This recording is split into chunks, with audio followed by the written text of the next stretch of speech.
오늘 하나님께서 주신 이 본문 말씀으로 주님 닮은 삶이라는 제목으로 말씀을 선포를 하겠습니다.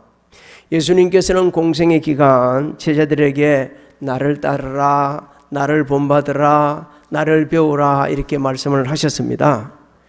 주의 제자들과 오늘을 살아가는 모든 성도들에게 주님 품성을 담고 주님의 삶을 닮아서 삶 속에 실천해야 한다, 이렇게 우리에게 일깨워주는 겁니다. 그 훈련을 잘 받고 주의 수제자가 된 베드로 사도는 2장 13절부터 3장 7절에 이르기까지 성도들은 자신이 속한 국가에 하나님을 경외하는 마음으로 순종해야 한다. 또 하나님을 두라는 마음으로 사원들은 주인에게 순종해야 한다. 그리고 부부관계에서는 남편은 아내를 귀히 여기고 아내는 남편에게 복종해야 한다, 이렇게 말씀을 일깨워 주셨습니다. 그리고 이제는 이 본문 말씀은 성도들과 관계, 그 다음에 사람들과의 관계는 어떻게 해야 되는지 이것을 일깨워주는 아주 귀한 말씀입니다. 첫째로 주님의 마음을 품고 서로 사랑해야 한다, 8절을 통해 일깨워주십니다. 우리 8절 말씀을 같이 한번 읽어봅니다. 시작.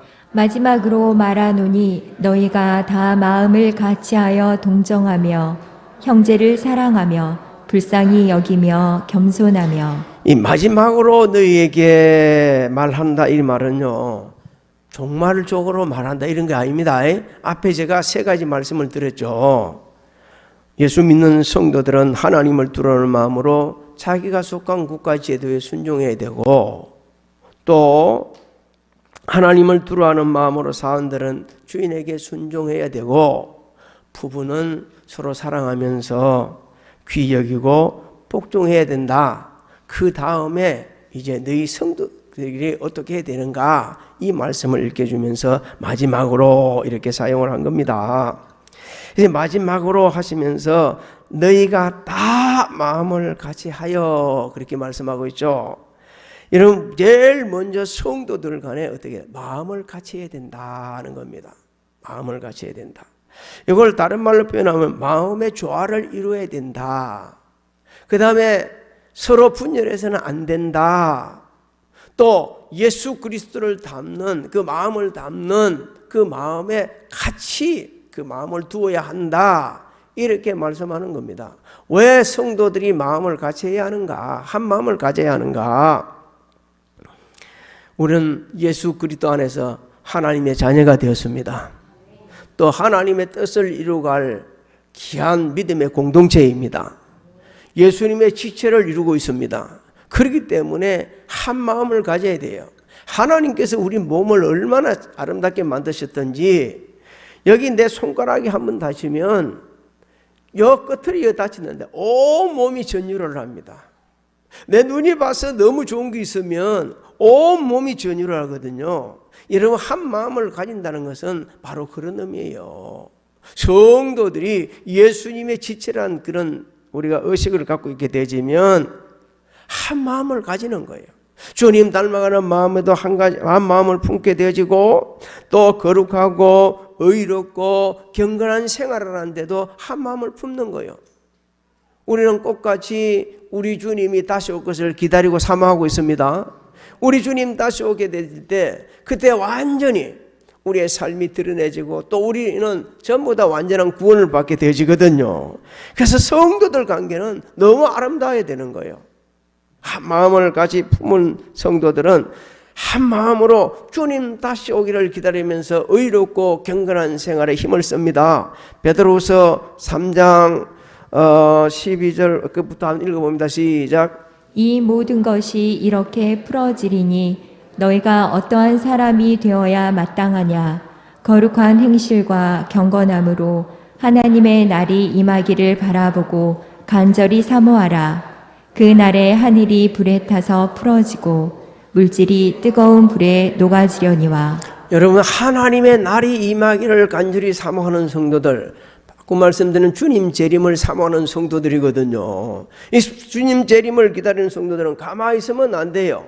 의롭고 경건하고 정결한 삶에 힘을 쓰면서 그날을 기다려야 됩니다. 그래야만이 우리 주님 오실 때 부끄러움 없이 맞이하고 우리 주님 앞에 잘했다 칭찬듣고 온전한 구원을 받게 되기 때문에 그렇습니다. 그래서 하나님의 날에 임하기를 사모하는 우리 모두들, 예수 그리스도를 닮은 품성과 인격을 가지고 하루하루를 살아갑니다.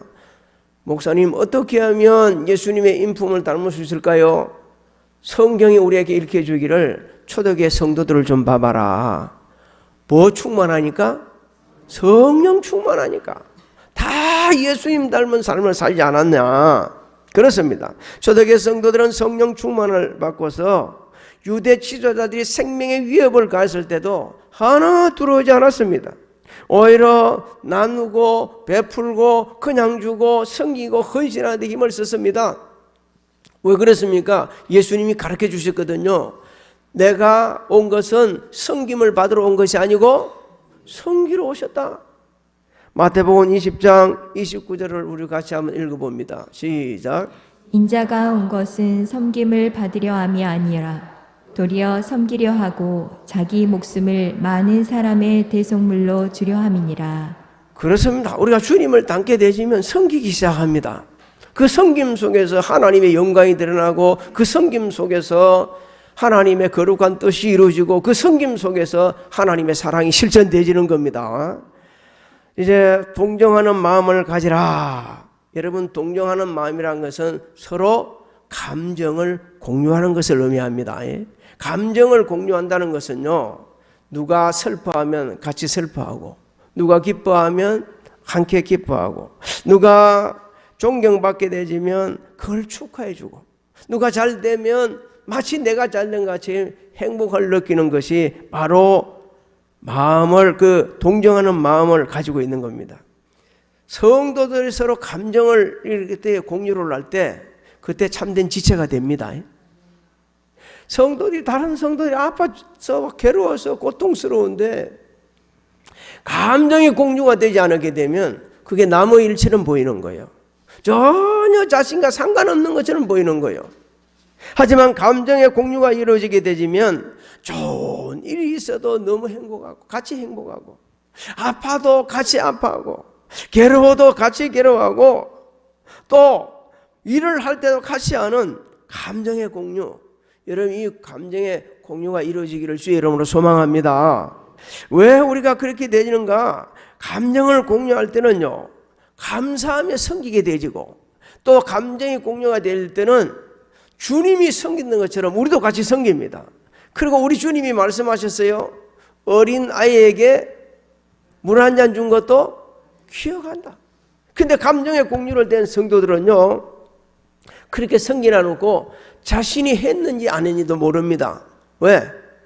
당연히 할 것을 했기 때문에. 당연히 했기 때문에. 마태복음 25장 그 한번 우리 같이 한번 읽어봅니다. 시작. 그때 임금이 그 오른편에 있는 자들에게 이르시되 내 아버지께 복받을 자들이여 나와 창세로부터 너희를 위하여 예비된 나라를 상속받으라. 내가 줄일 때 너희가 먹을 것을 주었고 목마를 때 마시게 하였고 나그네 되었을 때 영접하였고 헐벗었을 때 옷을 입혔고 병들었을 때 돌보았고 옥에 갇혔을 때 와서 보았느니라. 할렐루야. 저는 그 연휴에 김병년 목사님, 제가 지금 조남열대라고 알고 있는지 모르겠네요. 15년 동안 사모님이 아파서 누워 계시는데 그냥 누워 있는 게 아니요. 그냥 아무 말도 못하고 정말 힘들게 누워 있어요. 그러면서 아이 셋을 키운 그 목사님의 간정을 봤어요. 너무너무 고통스러운 시간들을 많이 가지고 너무 아픈 시간들을 많이 가지지만 그러면서도 지금 목회를 하고 많은 분들에게 은혜를 끼치고 그런 분이었습니다. 너무 힘드니까 그분이 그런 얘기를 했대요. 막 사고 다 가는데 하나님께서 네 나 사랑하느냐 그랬어요. 그럼 지금 하나님 사랑하고 있지? 이보다 더 사랑은 뭐 하고 있겠냐고 이렇게 막 반문을 정도로 이분이 너무 그런 가운데서 많은 걸 깨닫고 그 얘기를 할 때 얼마나 은혜 되는지 제가 그분 간증을 보면서 말이요. 저분이 바로 양의 무리에 속한 분이다. 아무리 자기 아내라지만 그렇게 긴 아픔 속에서도 그 돌보가면서 아이 셋을 키워가면서 주의 사역을 감당하는 거 저분 같은 분이 진짜 천사가 아닐까. 저런 분이 정말 대단한 귀한 분이다. 저런 분이 많이 있기 때문에 나같이 못난 목회자들도 목회를 하게 됐네. 참 목사를 하기 참 부끄럽네 할 정도로 너무 감동을 받았어요. 여러분 우리 주님 오실 때 우리의 삶이 드러납니다. 양의 무리에 속했는지 염소의 무리에 속했는지 알게 되지거든요. 우리 모두는 서로 동정하는 마음을 가지시기를 주의 이름으로 소망합니다. 그 다음에 형제를 사랑하라고 권면합니다. 사랑은요 자신을 희생해야 하는 거예요. 사랑은 그냥 말로 되는 게 아닙니다. 말로 표현한 사랑만큼 비쌀 수도 있지만 값싼 사랑입니다. 근데 사랑은 반드시 그의 희생이 따르거든요. 예수 그리스도께서는 우리를 사랑하셔서 자신의 몸을 내어주셨습니다. 그렇다면 우리도 몸을 들여서 형제를 뜨겁게 사랑하는 베드로 그 사도의 그 말을 가슴에 새기고 삶 속에 실천해야 됩니다. 베드로후서 1장 5절로 7절을 한번 읽어봅니다. 시작. 그러므로 너희가 더욱 힘써 너희 믿음의 덕의 지식을, 지식의 절제의 인내의 경건의 형제의 우애의 사랑을 더하라. 그렇습니다. 아무리 자기가 모든 걸 다 할지라도 그게 사랑이 없으면 뭐라고 그랬습니까? 아무것도 아니요 그렇게 했습니다. 불쌍히 여기는 마음을 가져야 된다. 여기 불쌍한 마음이란 것은 타인의 고통을 보고 너무 아파하는 것, 다른 사람이 죄를 짓는 걸 보고 너무 아파하는 마음이 불쌍히 여기는 마음이요. 우리 주님은 정말 우리를 불쌍히 여기셔서 그 공생애 동안 많은 사람이 찾아왔을 때 큰 무리를 보고 불쌍히 여기시고 병을 고쳐주셨습니다.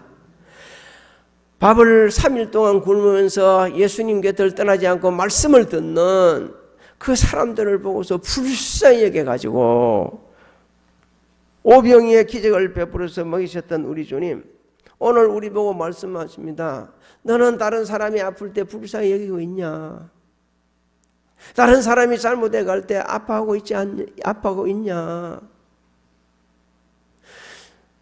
오늘 아침에 저는 참 별로 그리 좋은 소식이 아니지만 하나 깨닫게 되었습니다. 막 이렇게 저도 많은 얘기를 했거든요. 우리나라의 젊은 사람들이 하루 자살을 하는 율이 하루 40명 정도 된다고 그래요. 하루에. 코로나19로 세상을 떠난 분들은 그리 많지 않습니다. 코로나19로 세상을 떠난 분들한테는 지대한 관심을 가지지만 40명이나 되는 그 젊고 젊은 사람들이 하루에 지금 고속버스 한 자씩 자기 생명을 얻고 있는데 그게 대해서는 관심이 없는 거예요. 이걸 막아야 되는데 우리가 막을 수 있다면 그 영혼을 진짜 불쌍히 여기는 마음을 가져야 합니다. 사람들이 말이요 하다 너무 힘드니까 안 되면 마지막에 죽음으로써 끝나는 것이 참 모든 걸 해결하고 있는 줄 알고 있는데 아니요. 우리가 마지막 순간 힘을 다해서 정말 죽을 수밖에 없는 그런 상황이 있다면 그 힘을 가지고 다시 한번 살아야 합니다. 그러면 하나님께서 잘못했다면 용서를 해주시고요. 아니면 새로운 삶의 길을 열어주십니다. 우리요 관심 가질 때 맞습니다. 물론 코로나19도 우리가 방역수칙에 잘 따라가죠. 그것도 병 안 들어야 돼요. 하지만 멀쩡하게 생을 마치고 마감하고 있는 그 수많은 사람들을 우리 생각해 보면서 정말 가슴이 찢어지는 마음을 안고서 그들 영혼을 사랑하고 그들을 붙들어 줄 수 있는 이런 제도, 이런 관심 저와 여러분이 가져야 될 줄로 믿습니다. 겸손해야 된다. 남을 나보다 낮게 여기며 섬기는 것을 말합니다. 예수님께서는 말씀하셔서 내가 온유하고 겸손하니 나에 가서 배우러 가셨어요. 여러분, 예수님의 마음을 품은 성도들은, 예수님을 닮은 삶은 성도들은 자신보다 남을 항상 낮게 여깁니다. 결코 교만하지 않습니다. 자기보다 전부 다 사람을 이렇게 내려놔 놓고 자신을 이리 높이려고 하는 사람, 그 사람을 가리켜서 이렇게 말하죠. 자존감이 너무 없는 사람이다. 여러분, 자신을 높이는 것은 자신이 하는 게 아니고 누가 해야 된다고요? 남이 해야 된다고 그렇게 말합니다.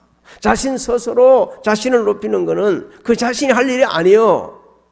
예수님의 품성을 담게 되지면 언제나 겸손해서 우리 주님이 낮아지셔가지고 죽으시기까지 복종하시면서 주신 그 사명을 감당했던 것처럼 우리도 그렇게 감당하고 주님을 닮아가는 삶을 산다고 이렇게 말할 수가 있는 겁니다. 사도행전 20장 35절을 읽어봅니다. 시작.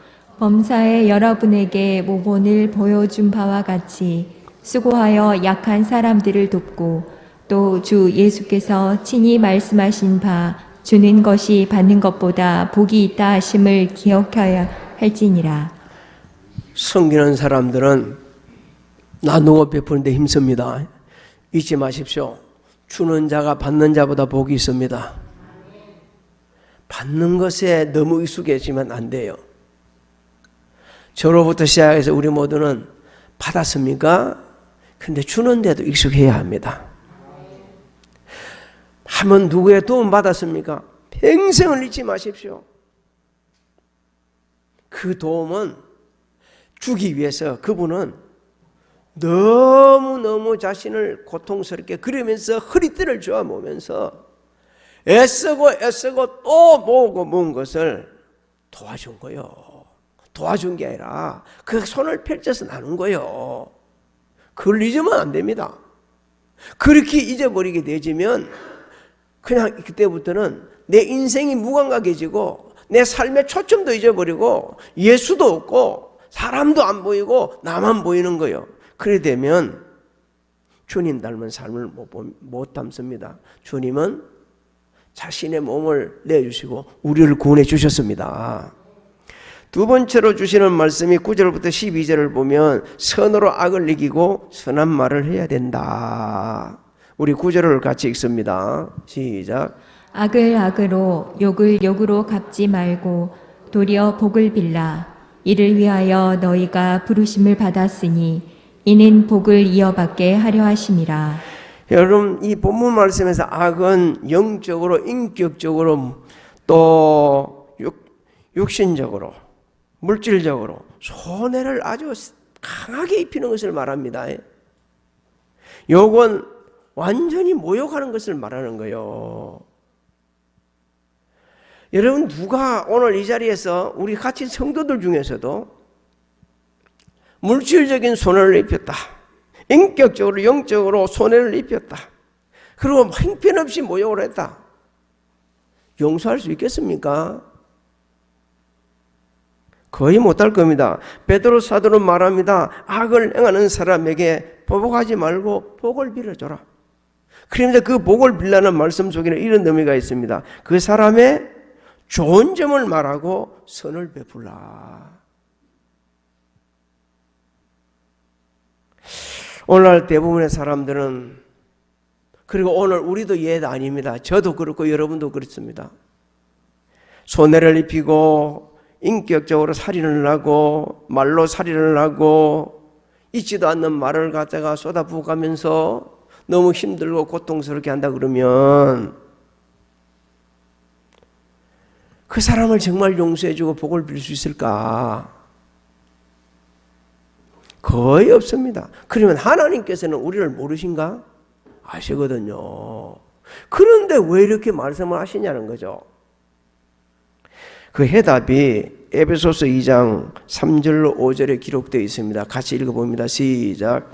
전에는 우리도 다 그 가운데서 우리 육체의 욕심을 따라 지내며 육체와 마음에 원하는 것을 하여 다른 이들과 같이 본질상 진노의 자녀이었더니 긍휼이 풍성하신 하나님이 우리를 사랑하신 그 큰 사랑을 인하여 허물로 죽은 우리를 그리스도와 함께 살리셨고 너희는 은혜로 구원을 받은 것이라.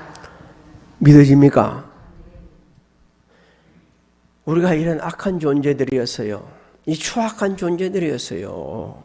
죽은 자들이었어요. 살 이유가 하나도 없는, 살릴 이유가 없는 사람들이었어요. 그런데 하나님의 그 거룩하심을 따라 우리를 부르셨고 장차 하나님 나라를 상속받도록 죽은 우리를 살려주셨습니다. 믿습니까? 그 은혜를 생각한다 그러면, 우리가 하나님께 지은 죄를 생각한다 그러면, 아무리 상대방이 우리에게 악한 짓을 하고 정말 용서할 수 없다고 말을 할지라도 우리가 하나님 앞에 지은 죄에 대면 비교가 안 된다는 거예요. 그렇기 때문에 우리는 그 사람들을 위해서 축복해 줄 수 있고, 여러분 10가지 나쁜 것 중에 있는 것이 아니고 10가지 중에 이렇게 들여다보게 되면 9가지는 잘못해도 한 가지 좋은 점이 있거든요. 그 사람의 좋은 점을 부각시켜주는 것이 사람을 변화시키는 거고요. 또 그 좋은 점을 부각시켜주는 그것이 말이요, 그 사람에게 수프를 놓는 겁니다. 왜? 자신도 자신이 얼마나 나쁜가를 알고 있거든요. 아예 모르는 게 아니요, 자신이 지금 하고 있는 일이 잘못하고 있다는 걸 알고 있는 거예요. 그렇기 때문에 그 알고는 있지만은 그냥 삶 속에서 그 실천이 안 되고 오히려 입을 벌리면 복음을 전하고 칭찬했는데 자신도 모르게 쏟아져 나오는 불평, 불만과 원망과 모욕과 모독하는 말들을 쏟아낸단 말이에요. 그 영혼을 불사여는 마음으로 우리가 다가가가지고 오히려 축복해주고 오히려 기도해주고 오히려 좋은 점을 얘기해 줄 때 그 사람은 변화가 일어나고, 그런 우리를 통해 하나님께서는 역사를 하십니다. 하나님의 일하심이 나타나기 시작하는 거예요. 10절부터 11절을 같이 읽어봅니다. 시작. 그러므로 생명을 사랑하고 좋은 날 보기를 원하는 자는 혀를 금하여 악한 말을 그치며 그 입술로 거짓을 말하지 말고 악에서 떠나 선을 행하고 화평을 구하며 그것을 따르라. 생명과 좋은 날은, 생명과 이 좋은 날이라는 것은요, 육신적인 우리 삶에, 현실적인 삶에서 보게 되면 땅에서 잘 되고 번성하는 거예요. 땅에서 잘 되고 번성하는 거예요. 영적으로 보게 되지면 우리가 하나님 나라에 가서 영원히 살고 영광을 누리는 것을 의미합니다. 그러니까 저와 여러분들은 어떤 사람들인가? 땅에서도 잘 될 사람, 하늘나라 가서도 영원히 살 사람, 믿습니까? 이런 사람들이 왜 남을 말로다가 죽이고 악한 말을 하고 더러운 말을 하고 추한 말을 하고 모욕하는 말을 할 필요가 뭐 있겠냐는 거죠. 그럴 필요 없다는 겁니다. 그래서 누구에도 도움이 안 되기 때문에 하나님의 은혜로 구원받는 성도들은 항상 그 입술은 선한 말을 해야 됩니다. 예수님 닮은 품성으로 살아가는 성도들은, 예수님 닮기를 원하는 사람들은 선한 말을 해야 돼요. 우리가 하는 말들은요, 안타깝지만 우리 인격을 드러냅니다. 우리의 이 영적 상태를 드러냅니다. 우리 마음 속에 들어있는 것을 그대로 드러내는 겁니다. 그래서 하나님께서는 우리가 하는 말을 다 들으시고 계세요. 그래서 들으시는 대로 행하시가 더 약속을 하고 있죠. 우리 12절을 우리 같이 한번 읽어봅니다. 시작. 주의 눈은 의인을 향하시고 그의 귀는 의인의 간구에 기울이시되 주의 얼굴은 악행하는 자들을 대하시느니라 하였느니라. 하나님은 보시고 계십니다. 하나님은 들으시고 계십니다. 하나님은 우리가 들으신 대로 행하십니다. 사랑하는 성도 여러분, 우리 중에 예수님 닮은 삶을 살기를 싫어하는 분이 있습니까? 한 분도 없습니다. 내가 삶의 현장에서 실천을 못하지만 정말 나도 예수님 품성 담고 예수님 인격을 담고 예수님 희생했던 그 삶을 살기를 원합니다 라고 우리는 다 기도하고 있습니다. 그런데 삶 속에 실천이 안 돼요. 우리는 원하는 만큼 실천을 못하면서 후회할 때가 너무 많습니다. 특히 부모님한테 살아생전에 제대로 못해주고 떠난 후에 얼마나 많은 후회를 하는지.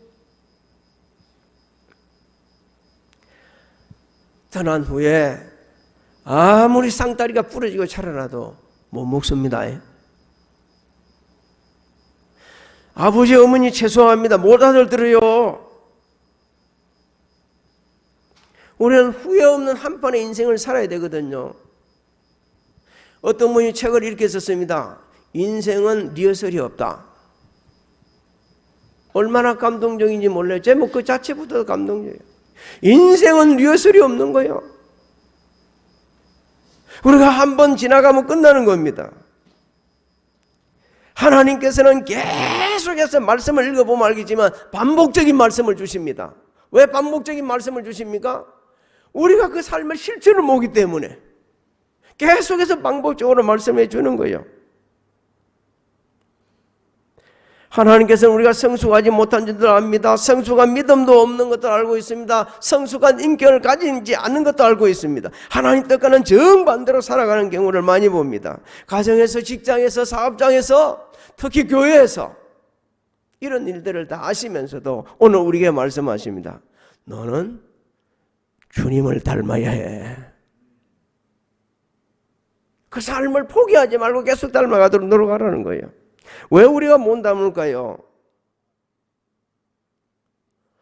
믿음의 주여 온전케 하시는 예수 그리스도를 바라보고 살아야 되는데 세상을 바라보고 살고 자기 주관대로 살아가고 자기 입장을 내세우고 사니까 그럽니다. 이번 명절에 저는 좋은 선물을 많이 받았어요. 유영기 목사님이 포옹거리를 하면서 문자를 또 보내주셨어요. 잠깐 소개해 드릴게요. 어느 학교 선생님입니다. 선생님이 있는데 아이는 매일 학생 중에 한 명 지각을 하는 거예요. 그래서 선생님이 생각하기를 저놈이 습관적으로 하네.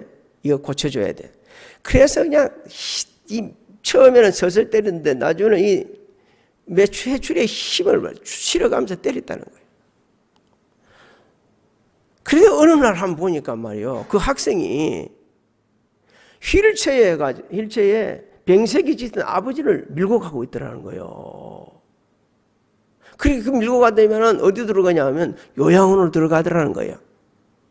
요양원을 들어가가지고 들어놔놓고서는 손살같이 그냥 뛰는데도 지각이요. 요양원을 딱 들어가는 걸 보고 내가 잘못 생각했네. 내가 정말 잘못했네. 그날도 자신은 좀 빨리 가가지고 있으면서 아이가 오더니만 자기 다리를 이제 바지를 걷어 올리는 거예요. 그래서 선생님이 매를 주는 거예요. 매를 그 아이의 손에 들으면서 선생님이 자기 이제 이 다리를 걷어 올리면서 야, 내가 잘못했다. 내가 잘못했다. 그렇게 하면서 둘이서 한참을 안고 펑펑 울었다는 그런 얘기였습니다. 사랑하는 성도 여러분, 내가 옳은 게 아닙니다. 옳으신 분은 우리 주님이십니다. 그 주님을 바라봐야 돼요. 믿음의 주여 온전케 하시는 예수님을 바라볼 때 예수님께서 나를 사랑하사 나를 위하여 자기 몸을 버리신 것을 알게 되시는 거예요. 예수님께서 우리 안에 내주에 계심을 기억하게 되어지는 겁니다. 내가 오늘 어떻게 살아야 될까? 사도 바울의 고백이 우리의 고백이 되는 거예요. 내가 육체 가운데 사는 것은 나를 사랑하사 나를 위하여 자기 몸을 버리신 하나님의 아들을 믿는 믿음 안에서 산다고 고백한 것처럼 우리도 그렇게 고백하며 살아갑니다. 사도 바울도 자신이 하는 일이 너무 옳은 걸로 생각했거든요. 다메섹 도상에서 예수님을 만나고 났을 때 너 나를 대적하는 거야. 내가 핍박하는가 그 소리를 듣고 나가 떨어지지 않았습니까? 우리가 주님의 눈을 바라보면 주님의 품성을 담습니다. 주님의 겸손함을 담습니다. 주님이 나를 사랑하사 자기 몸을 버리신 것을 알고 희생을 하기 시작을 합니다. 그래서 선으로 악을 이기고 선한 말을 하게 되지는 거예요. 욕을 합니까? 그냥 흘려보내시면 됩니다. 모욕합니까? 흘려보내시기 바랍니다. 마음에 담지 말고 흘려보내고 오히려 그를 위해서 축복하고 기도를 하는 거예요. 데살로니전서 5장 15절을 한번 읽어봅니다. 시작.